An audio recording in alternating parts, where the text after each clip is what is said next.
మరి పూనకాలు ఇవన్నీ ఆ పూనకాలు అవన్నీ కూడా నేను మా దృష్టిలో పూనకాలకి వాటికి ఇంకోసారి తప్పకుండా పెట్టుకో. అది పెద్ద ఇది కాదు, గాడ్స్కి కావాలి. దేవుడు పూనకం ఏమిటి? దేవుడు పూనడు. పూనినా దేవుడే అయిపోవాలి. ఇప్పుడు నాకు పూనాడు అనుకో, నేనే దేవుడిని అయిపోవాలి. ఊగడాలు ఎందుకు, సిగాలి? దేవుని స్పర్శతో మనిషి దేవుడు అయిపోతాడు.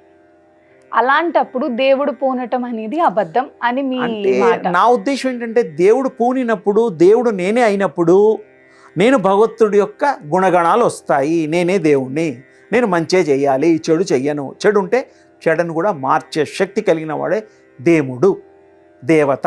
అంతే, నాకు తెలిసిన సింపుల్గా చెప్పాను. మరి పిచ్చి మాటలు అవన్నీ అమాయకత్వం. ఇక వాళ్ళని నేను కామెంట్ చేయలేను, ఎందుకంటే వాళ్ళు ఏం చేస్తున్నారో వాళ్ళకి తెలియాలి.